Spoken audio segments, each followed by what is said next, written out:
Você costuma sentir dor na região lombar com irradiação para a perna e você pensa que é a famosa dor do ciático?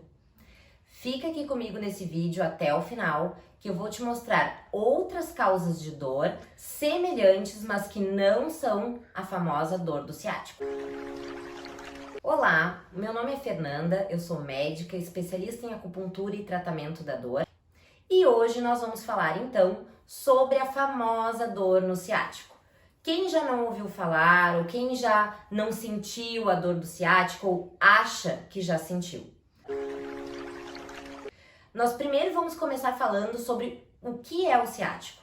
O ciático é um nervo formado então por raízes da região lombar, raízes nervosas da região lombar e sacral, que desce então ao longo da perna. Ele é o maior nervo do nosso corpo e inerva toda a região então do membro inferior. É muito comum a dor no ciático, que é associada então a uma dor neuropática que causa formigamento, que causa então parestesia e perda de força no membro inferior. A dor do ciático, então, ela pode iniciar na região lombar, descendo, então, pela região do glúteo, face posterior da coxa e mais ou menos na altura do joelho, ela anterioriza para a região da perna, chegando até os pés. Então, ela causa, como eu falei anteriormente, uma dor em queimação, um formigamento ou uma dor em choque, muito típica, muito característica. E quando ela gera perda de força, quando o paciente queixa então de perda de força, é um sinal de alerta e ele deve procurar consulta médica o mais brevemente possível, porque esse nervo pode então estar sofrendo uma compressão irreversível mesmo após algum procedimento cirúrgico. E quais são as causas então da dor do ciático?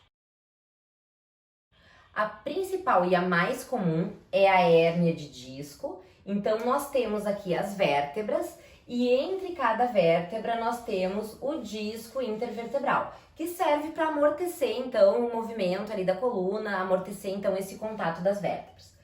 Quando a gente tem em alguma saída de raiz de nervo que forma o ciático, uma hérnia de disco que vai então ocorrer, né, com o deslocamento do disco intervertebral, a lateralização desse disco, ele pode então pinçar uma raiz que forma o ciático e inflamar essa raiz. Isso causa então uma inflamação no nervo com irradiação para membro inferior. Então a principal causa da ciatalgia ou da dor ciática é a hérnia de disco. Uma segunda causa muito frequente também é a síndrome do piriforme. Quem é o piriforme? O piriforme é um músculo que fica na profundidade do quadril, no qual então ele passa em cima do nervo ciático. Quando esse músculo ele tem um espasmo ou uma contratura, seja por um exercício, seja por uma má postura, enfim, ele pode então pressionar o ciático que está passando por baixo dele.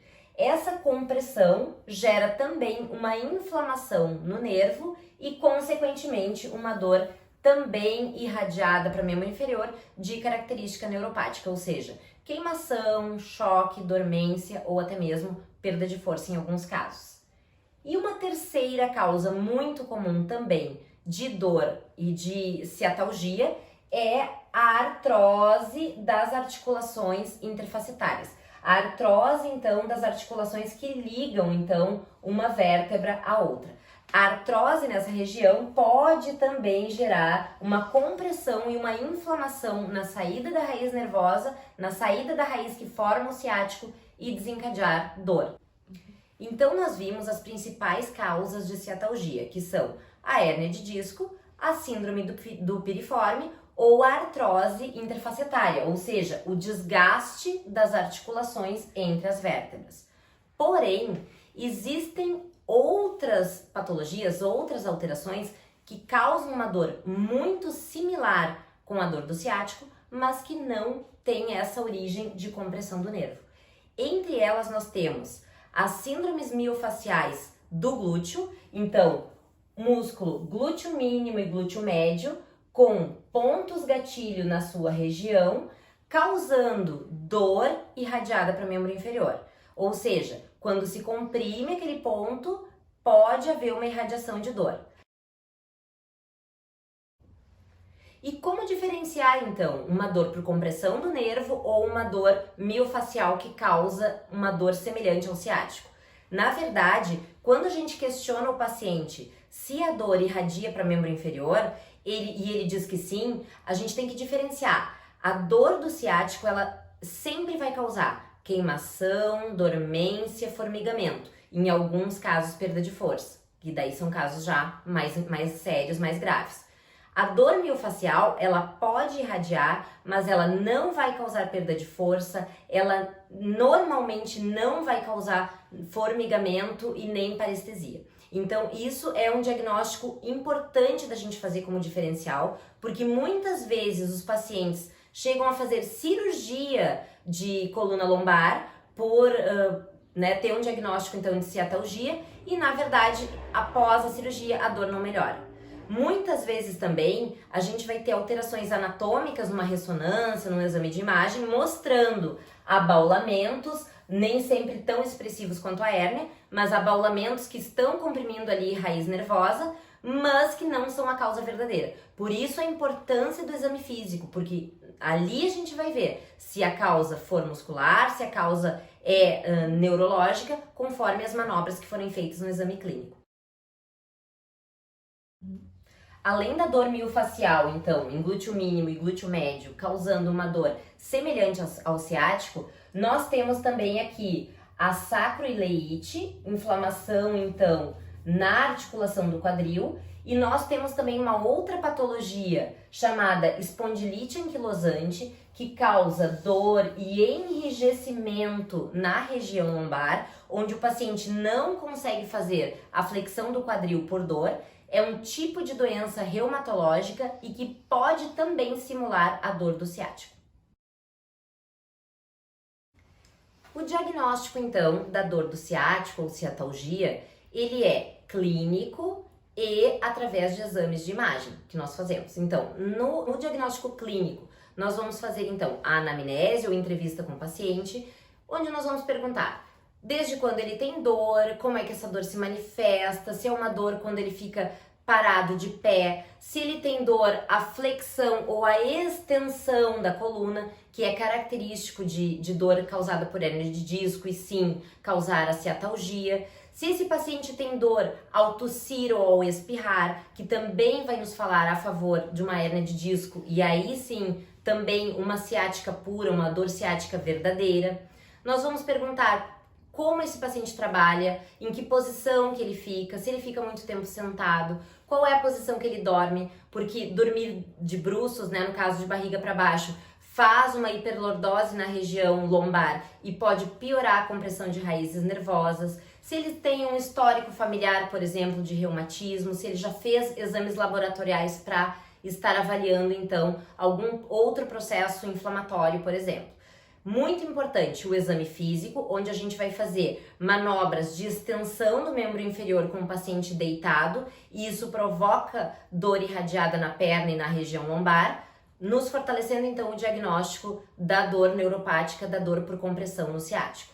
Um outro exame que nós costumamos fazer é a palpação então da musculatura, tanto da região lombar quanto de glúteo, para descartar ou confirmar um diagnóstico de síndrome dolorosa miofacial. Então é muito importante o exame físico, o exame neurológico sumário e a história do paciente para chegarmos a um diagnóstico mais assertivo. Além disso, exames como um raio-x de coluna lombar, da coluna lombosacra, uma ressonância magnética e uma eletroneuromiografia, que é um exame que mede a condução do nervo ao longo do seu trajeto, pode estar então nos confirmando se esse paciente tem uma ciática clássica ou é um paciente que está sofrendo de uma outra dor que simula a dor do ciático.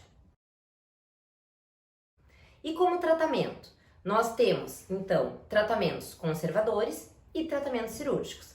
Em um dado momento, esse paciente pode sim estar com uma hérnia extrusa, que cause sim perda de controle de esfíncter urinário e fecal, que cause diminuição de dor, que cause claudicação, ou seja, quando esse paciente inicia o movimento, inicia a caminhada, tem uma dor de forte intensidade, esse paciente deve sim, então, ser encaminhado para avaliação cirúrgica. Mas a grande maioria das dores no ciático, elas se resolvem de forma conservadora, tratamento farmacológico ou não farmacológico. Então aqui nós vamos utilizar, se ficar característico através do exame físico e exames de imagem que há uma compressão de nervo, pode ser utilizado então antidepressivos tricíclicos como a amitriptilina, a imipramina ou a nortriptilina, anticonvulsivantes como a pregabalina ou a gabapentina, além de corticoides, infiltrações, relaxantes musculares.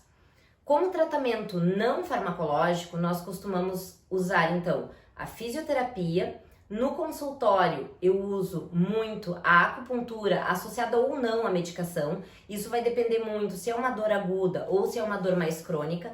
Quando é uma dor miofacial, a acupuntura tem uma resposta muito rápida e muito assertiva. Nós fazemos então agulhamento na musculatura paravertebral, nos glúteos mínimo, médio, piriforme, quando nós então identificamos que há uma contratura e pontos gatilhos nessa região. A acupuntura então ela vai fazer com que haja um relaxamento da musculatura local, que haja um efeito anti-inflamatório no local agulhado, se faz também agulhamento à distância ao longo do trajeto, né, do nervo para membro inferior, e há também liberação dos opioides endógenos, provocando então um alívio da dor e uma melhora da função desse paciente. Muitas vezes, em casos de dor por contraturas, dor miofacial, a gente orienta o paciente a utilizar então o calor, a compressa quente, que também provoca um alívio muito importante. Se você ficou com dúvida se a sua dor é uma ciática ou não, comenta aqui embaixo, compartilhe com outras pessoas que podem ter a mesma dúvida e não esqueça de deixar seu like e se inscrever no canal.